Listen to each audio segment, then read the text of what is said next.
Fala pessoal, eu vou falar para vocês hoje sobre a baunilha, que ela pode ser produzida no café naturalmente, através da torra, e também vou levantar uma curiosidade sobre o canéfora, o robusto, o conilon, o 0% arábica, que ele tem um maior potencial em produzir essa baunilha também.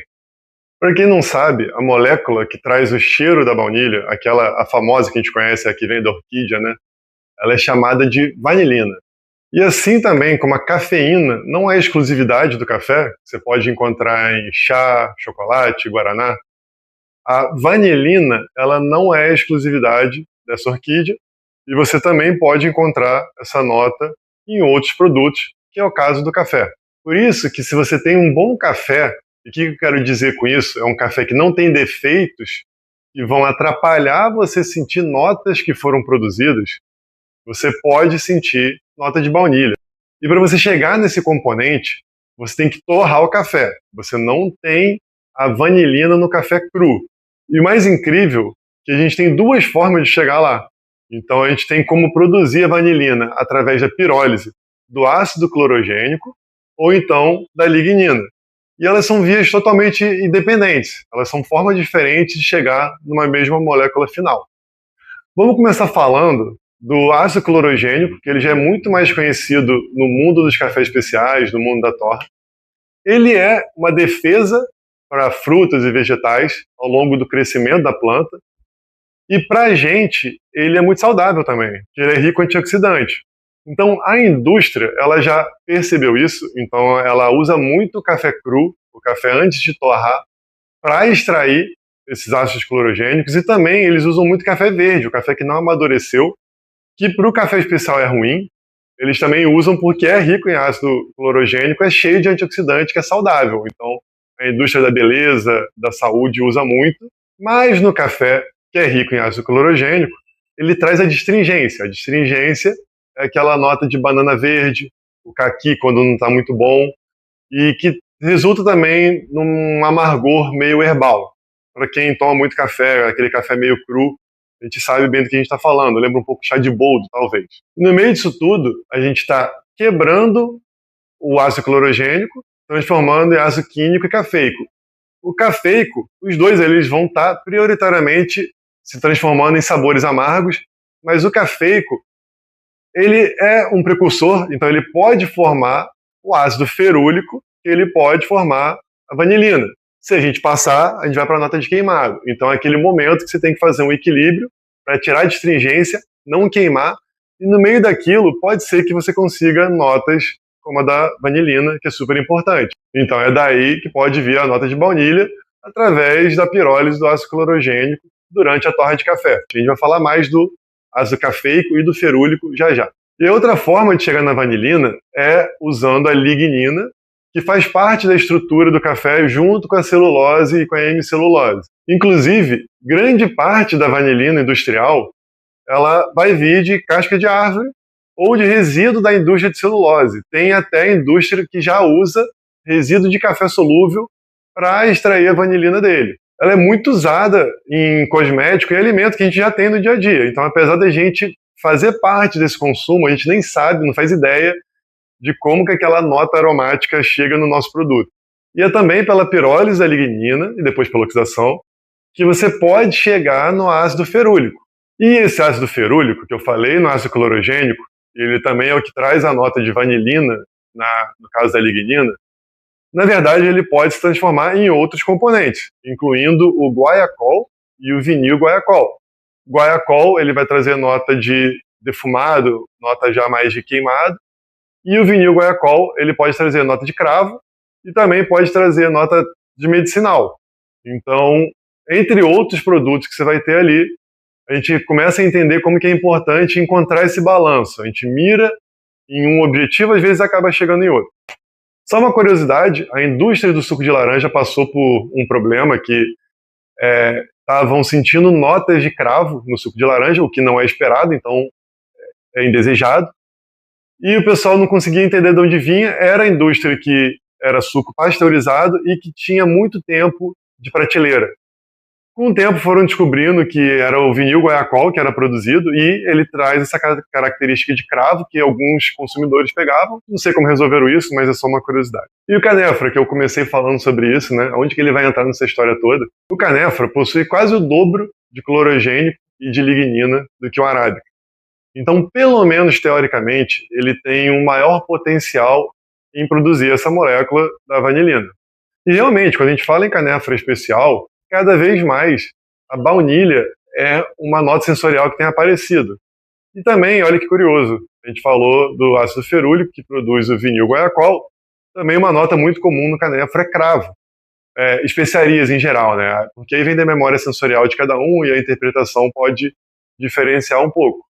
A questão do canefra é que, por muito tempo, ele foi negligenciado. Então, muitas vezes, a gente não consegue perceber alguma nota positiva que tinha nele. E, cientificamente, com números exatos, é impossível apontar quem está produzindo mais vanilina através desses processos e isolar esses processos, porque os estudos, primeiro, eles não são feitos diretamente, os que tem, né, para buscar essa diferença de cafés especiais e tudo mais, né? A maioria do que a gente tem já é um pouco antigo, na época que, principalmente o canefra, não tinha tanta evolução assim na qualidade.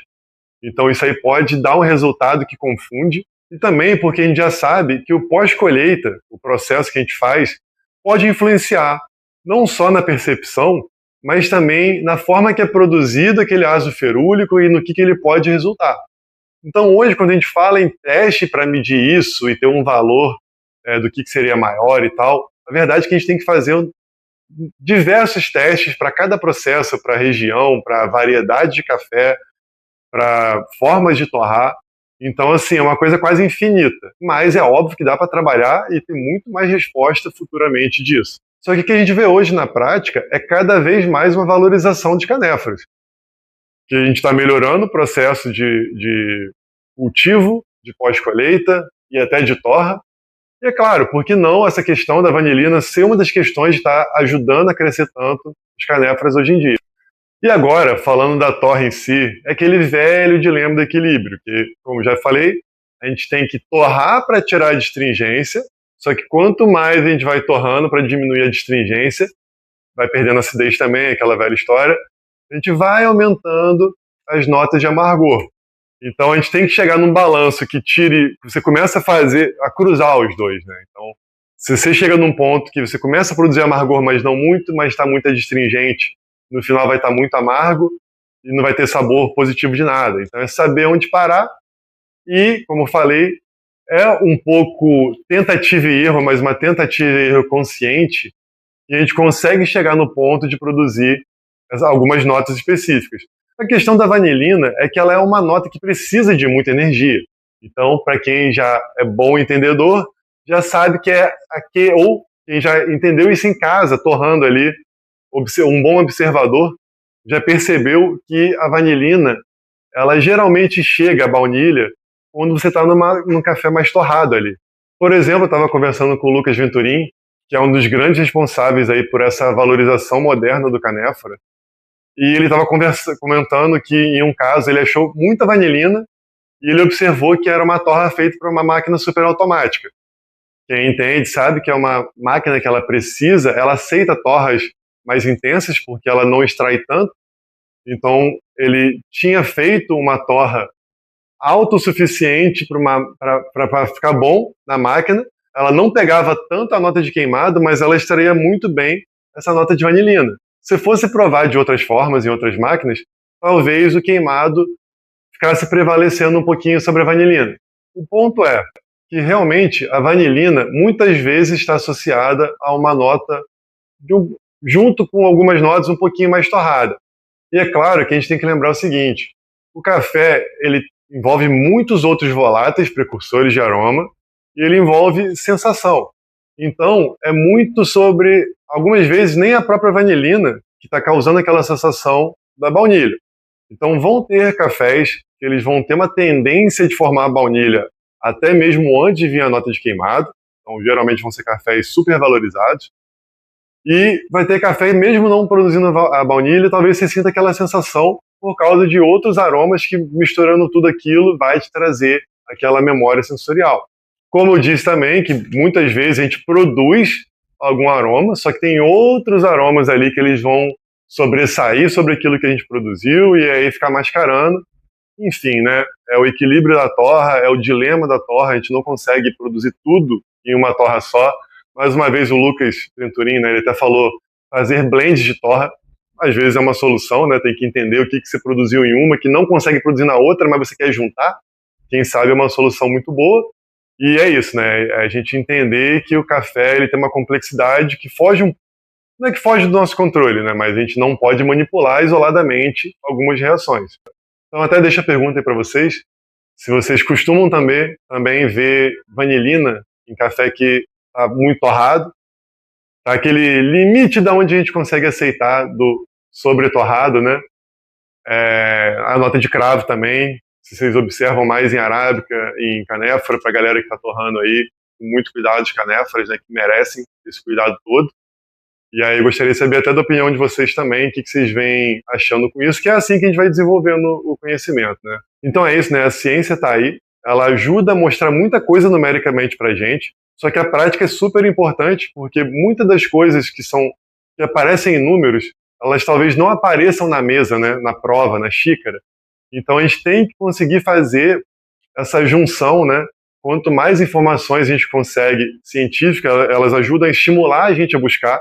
Por exemplo, a gente sabendo essa informação agora, a gente tem não só potencial no arábica em fazer vanilina e começar a buscar ela com mais cuidado, mas pode ser que o robusta você consiga trazer mais dessas notas ou do cravo, das especiarias que eu falei. Então, como evitá-las, se for o caso, né, para quem está só tendo aquelas notas, a gente sabe que talvez um pouquinho antes a gente consiga chegar na vanilina, com aquele cuidado de não deixar muito adstringente. Então a gente tem que lembrar que tudo está envolvido, né?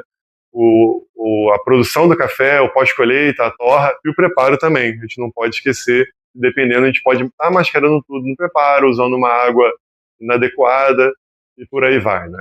E é isso, pessoal. Então fica aí a ideia, fica aí o desafio, né? E essa troca de informações é importante pra caramba pra gente.